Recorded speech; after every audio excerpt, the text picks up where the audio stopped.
If you don't get out of founder-led sales, you have an unsellable business. If you're not really enjoying what you're doing, then at the end of the day, you're left with a little bit of an empty feeling, even if you ticked all the boxes and got all the things accomplished you wanted done.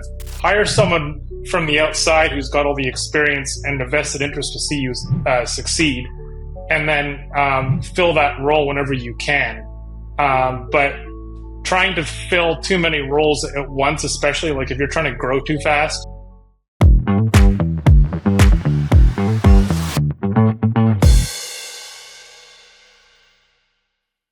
Welcome to Outsource to Profits. Sam, please tell everybody who you are, how you serve the world, and then we'll get into the topic of the week.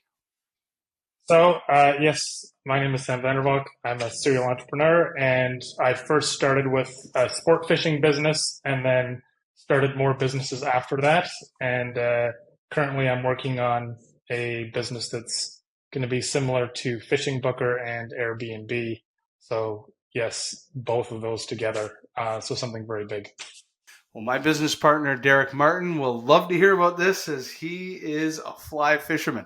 So, let me tell you a quick story that will inform the conversation today. In my first agency, I'm a sales founder, and we scaled every part of the business from finance, marketing, delivery operations, HR.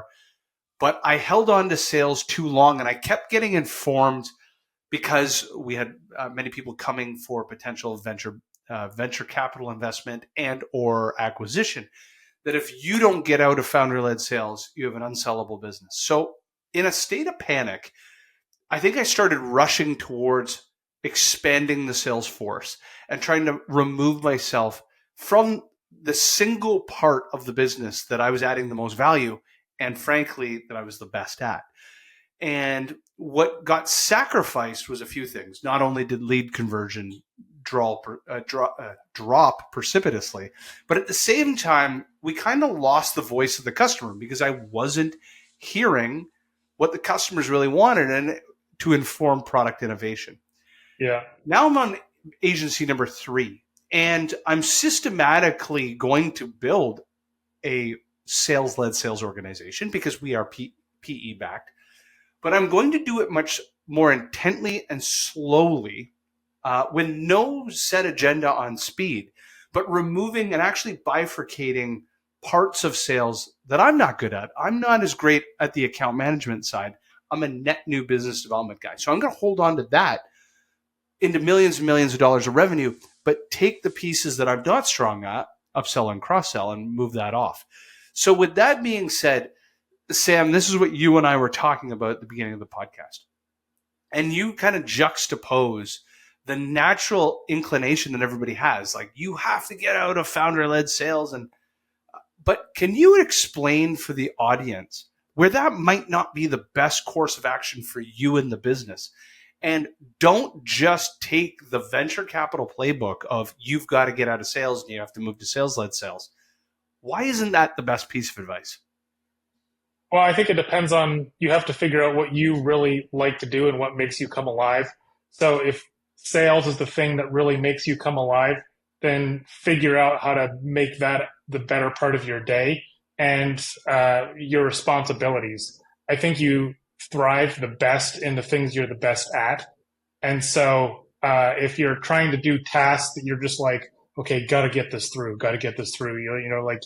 Even if you're stacking and you're just, trying to get your day done because you've got all these things, if you're not really enjoying what you're doing, then at the end of the day, you're left with a little bit of an empty feeling, even if you ticked all the boxes and got all the things accomplished you wanted done.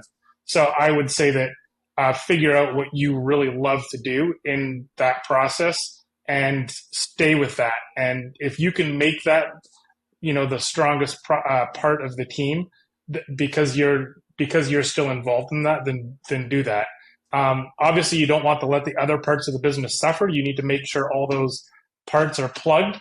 But I would say that for your part, like, do what you love the best. The whole reason we do this is not just to make a business or have a business and exit. We do it because we love it. Like, why do business owners spend a whole bunch of time, especially at the beginning, doing something? It's not just to make a bunch of money because we have limited days we live on this earth. You know what I mean? I'm really a big advocate of like figuring out how can you maximize the time you spend on this earth, do what you love to do at the end of the day. And how if you were to give advice to the founder, they're getting pressured from their stakeholders. They're getting pressured from um, internally. Perhaps the team wants to grow faster than one man, one woman can handle. Two, the venture capital, private equity, banks, what have you. How do you give a new mindset and a new toolkit to that founder to say other people, maybe even your own investors, are pressuring you on this, but you know your business, you know what's best for this business, you also know what's best for your own health and happiness. What advice would you give them to either do the analysis and then have an objective argument back to say, I'm going to stay in this role because of X, Y, and Z? Well, one of my very good clients did that with a business where he actually went from being a CEO and then back into sales. So he was trying to fill that CEO role, and so he went back into sales and ended up growing the company exponentially. It was the best exit that any of the venture or the VC guys have ever had, like by far. It was like an exponential exit. So since he told me that, I was like, little mindset shift of, oh, this is possible. And this was over Canada and the US. This was a very large company. This was not just a small company. So it's definitely possible to step in that role of figuring out sales, still, make sure that the CEO is doing his job, and having that oversight, but you don't need to spend all that time if you hire a good CEO and your main passion is sales. Because at the end of the day, especially if you sell a somewhat complex product, you need to be integrally involved in sales. And if, companies at the end of the day want to see revenue, or VC guys want to see revenue coming into the company and growing. So if you can show that you're keep innovating and keep finding new strategies to make the sales happen, then it just has to work. In my opinion, the way my brain works. I think you hit something that's really important and maybe we want to double click into. This was only made possible because there's the saying, you can't suck and blow at the same time. And the concept is that being asked to be the operator as the CEO and then also the chief revenue officer, and then also, depending on how far down the stack you're going, if you are a player coach where you're actually driving business development and closing deals and maybe managing customers and acting as CRO and acting as CEO, that's not possible. So what you described was, you and I were talking about Dan Martell's, he called it the replacement ladder. Essentially, your friend replaced themselves as the CEO, giving them the autonomy to airdrop into the CRO role and below. In your opinion, is that possible? And let's pretend we're starting to grow towards a scaled organization. Is that possible where you can have the CEO also drop into sales, but also retain all the roles and responsibilities of the CEO? How much do you want to work? Yeah. I think you just have to ask yourself that, like, how many roles do you want to take on? Because it's a ton of work to try and do a whole bunch of different roles and then maintain your sales and then make sure that your customers are getting cared for like you want them to be. Yeah. Can you tell the audience a little bit about your business and your experience and customer base? And that would kind of inform why your thought, and again, juxtaposing, everybody in the world's telling everyone, founders, you've got to get out of sales, you've got to hire and scale. But you're saying, hold on a second, maybe you're best suited here. Maybe inform the audience of what you do and how you've come to that conclusion. Sure. So my first business was a sport fishing business, and then I started a vacation rental, and then a digital marketing, and now I'm starting a business for essentially booking fishing and adventure, and then I'm also trying to get into accommodation. And so uh, I've had people that have done sales for me in my business, and uh, the people that did sales the best were people that just focused on sales and didn't do anything else. And I would say that it's something that I do now. I largely do a lot of my sales, and it's because I enjoy it. So actually, I had to ask myself, what do I enjoy? And it's a lot of the other business handling I didn't enjoy. So I just figured out, like Dan Martell says, you've got to figure out how to replace yourself. But sometimes if you don't want to replace yourself, you don't have to if that's where you find your enjoyment. And so I guess that's just where I've fallen in that. And making this tactical order of operations, maybe describe some of the components. I assume you didn't just either give up all of sales to a person. Maybe you started in components. So maybe describe as you move towards a thing, maybe you move towards a certain type of sales, what you replaced yourself in doing in the founder role. You carved out maybe finance, you gave that to somebody. So do you describe maybe in one of your businesses the order of operations of your decision making tree of what you did?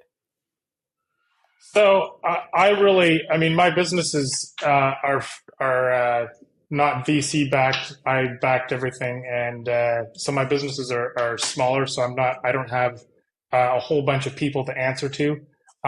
So I started my business and then wanted to back away from it for a while. So I trained someone up to be able to handle sales and basically all the customer communication, and then I have vacation rentals too. So I had someone manage my vacation rentals. So I had different businesses sort of working together, and all the businesses I started sort of all worked together.